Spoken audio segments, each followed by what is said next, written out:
Daily reading through the Bible, Week 7, Day 3. Exodus chapters 38 through 40, Hebrews chapter 1. The scriptures quoted are from the NET Bible, netbible.com, copyright 1996-2019, used with permission from Biblical Studies Press, LLC. All rights reserved.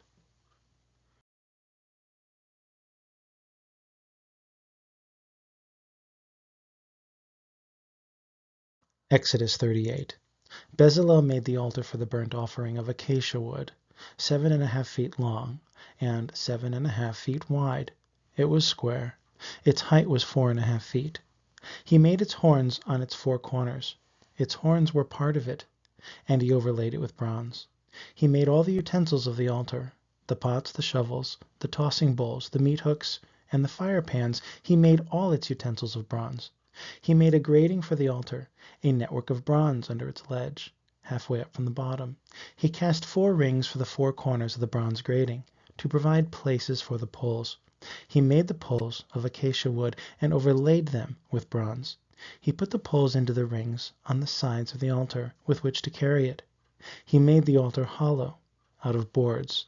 He made the large basin of bronze and its pedestal of bronze from the mirrors of the women who served at the entrance of the tent of meeting. Bezalel made the courtyard. For the south side, the hangings of the courtyard were of fine twisted linen, 150 feet long, with their 20 posts and their 20 bronze bases, with the hooks of the posts and their bands of silver.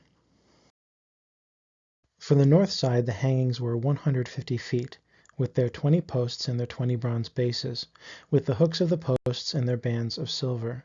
For the west side there were hangings 75 feet long, with their 10 posts and their 10 bases, with the hooks of the posts and their bands of silver. For the east side, toward the sunrise, it was 75 feet wide, with hangings on one side of the gate that were 22.5 feet long, with their 3 posts and their 3 bases. And for the second side of the gate of the courtyard, just like the other, the hangings were 22.5 feet long, with their 3 posts and their 3 bases. All the hangings around the courtyard were of fine twisted linen. The bases for the posts were of bronze. The hooks of the posts and their bands were silver. Their tops were overlaid with silver, and all the posts of the courtyard had silver bands.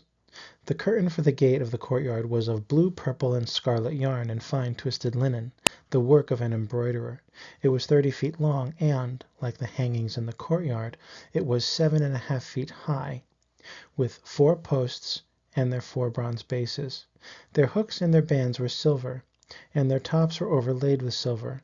All the tent pegs of the tabernacle and of the courtyard, all around, were bronze, the materials of the construction. This is the inventory of the tabernacle of the testimony, which was counted by the order of Moses, being the work of the Levites, under the direction of Ithamar, son of Aaron the priest. Now Bezalel, son of Uri, the son of Hur, of the tribe of Judah, made everything that the Lord had commanded Moses. And with him was Oholiab, the son of Ahisamach, of the tribe of Dan, an artisan, a designer, and an embroiderer in blue, purple, and scarlet yarn and fine linen. All the gold that was used for the work, in all the work of the sanctuary, namely the gold of the wave offering, was 29 talents and 730 shekels, according to the sanctuary shekel. The silver of those who were numbered of the community was 100 talents and 1,775 shekels, according to the sanctuary shekel. 1 bekah per person, that is, a half shekel, according to the sanctuary shekel, for everyone who crossed over, to those numbered from 20 years old or older, 603,550 in all. The 100 talents of silver were used for casting the bases of the sanctuary and the bases of the special curtain. 100 bases for 100 talents, 1 talent per base. From the remaining 1,775 shekels, he made hooks for the posts, overlaid their tops, and made bands for them. The bronze of the wave offering was 70 talents and 2,400 shekels. With it he made the bases for the door of the tent of meeting, the bronze altar, the bronze grating for it, and all the utensils of the altar, the bases for the courtyard all around, the bases for the gate of the courtyard, all the tent pegs of the tabernacle, and all the tent pegs of the courtyard all around. Exodus 39. From the blue, purple, and scarlet yarn woven garments for serving in the sanctuary, they made holy garments that were for Aaron, just as the Lord had commanded Moses. He made the ephod of gold, blue, purple, scarlet yarn, and fine twisted linen. They hammered the gold into thin sheets, and cut it into narrow strips to weave them into the blue, purple, and scarlet yarn, and into the fine linen, the work of an artistic designer. They made shoulder pieces for it, and attached to 2 of its corners, so it could be joined together. The artistically woven waistband of the ephod that was on it was like it, of one piece with it, of gold, blue, purple, and scarlet yarn and fine twisted linen, just as the Lord had commanded Moses. They set the onyx stones in gold filigree settings, engraved as with the engravings of a seal with the names of the sons of Israel. He put them on the shoulder pieces of the ephod as stones of memorial for the Israelites, just as the Lord had commanded Moses. He made the breastpiece, the work of an artistic designer, in the same fashion as the ephod, of gold, blue, purple, and scarlet yarn, and fine twisted linen. It was square. They made the breastpiece doubled, 9 inches long and 9 inches wide when doubled. They set it on 4 rows of stones, a row with a ruby, a topaz, and a beryl, the first row, and a second row, a turquoise, a sapphire, and an emerald, and the third row, a jacinth, and agate, and an amethyst, and the fourth row, a chrysolite, an onyx, and a jasper. They were enclosed in gold filigree settings. The stones were for the names of the sons of Israel, 12, corresponding to the number of their names. Each name, corresponding to one of the 12 tribes, was like the engravings of a seal.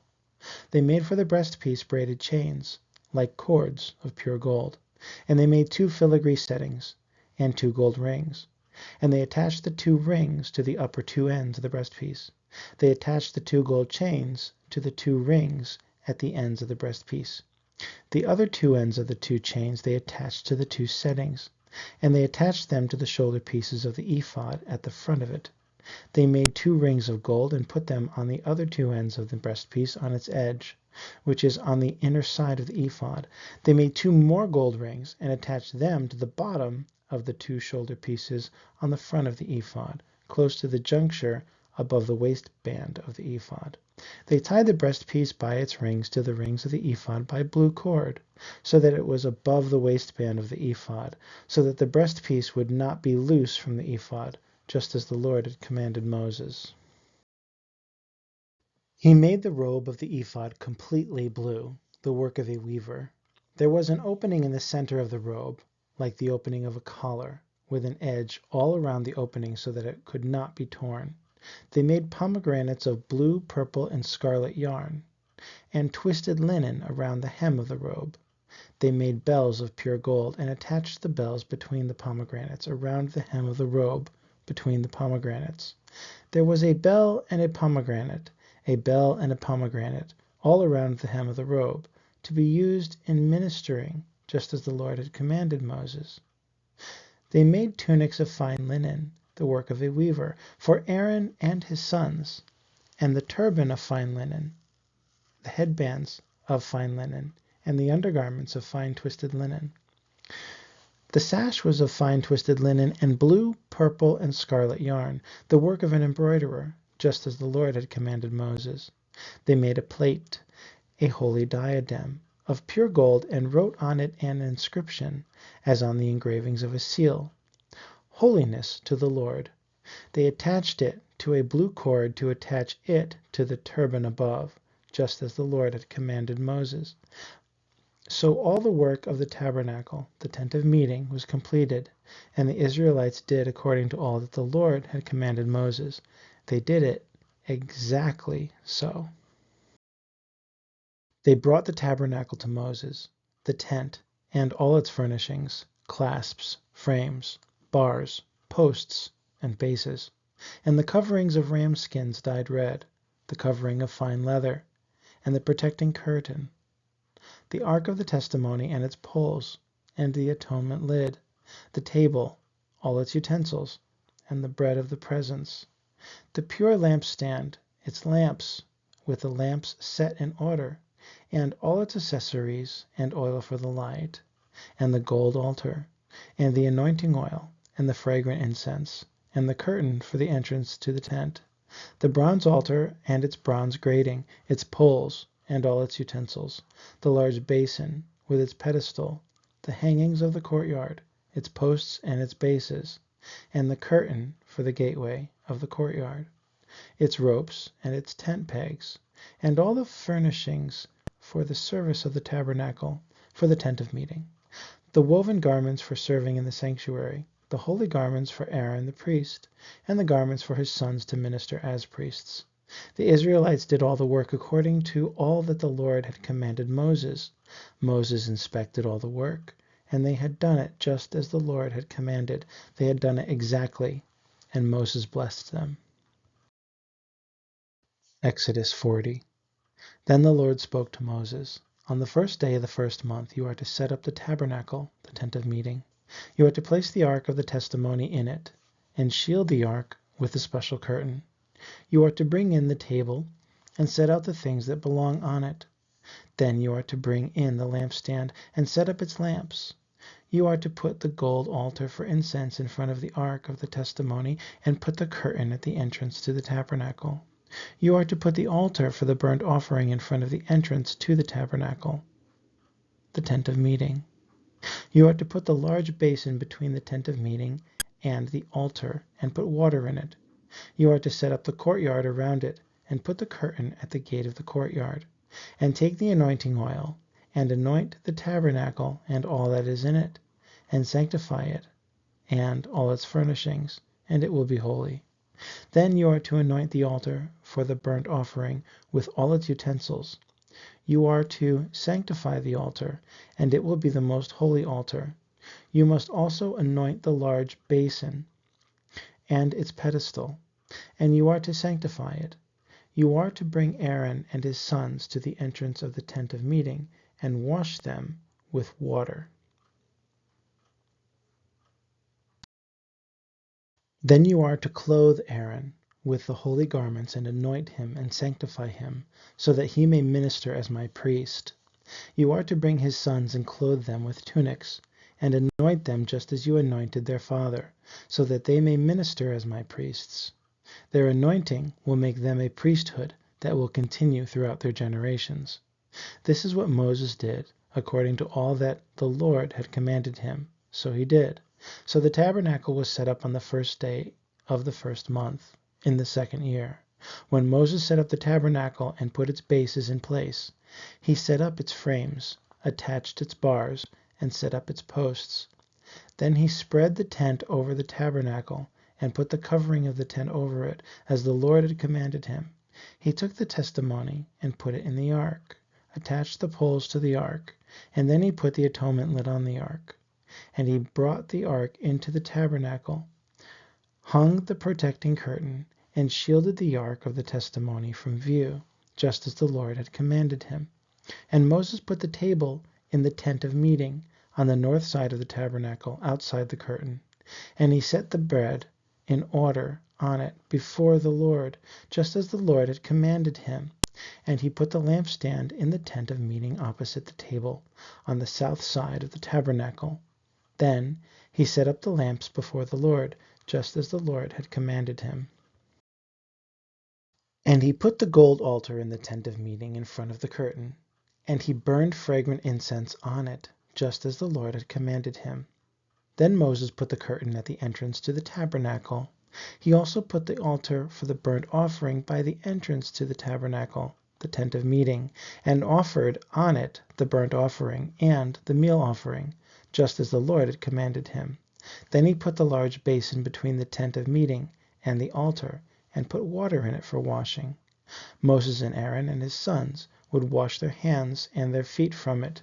Whenever they entered the tent of meeting, and whenever they approached the altar, they would wash, just as the Lord had commanded Moses. And he set up the courtyard around the tabernacle and the altar, and put the curtain at the gate of the courtyard. So Moses finished the work.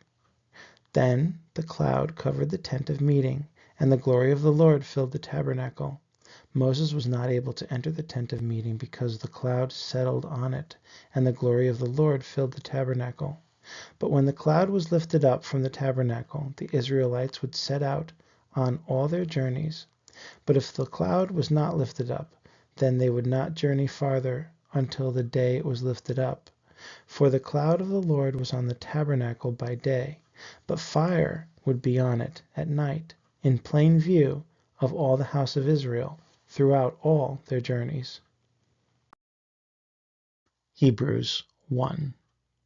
After God spoke long ago, in various portions and in various ways, to our ancestors through the prophets, in these last days he has spoken to us in a Son, whom he appointed heir of all things, and through whom he created the world. The Son is the radiance of his glory and the representation of his essence, and he sustains all things by his powerful word. And so when he had accomplished cleansing for sins, he sat down at the right hand of the Majesty on high.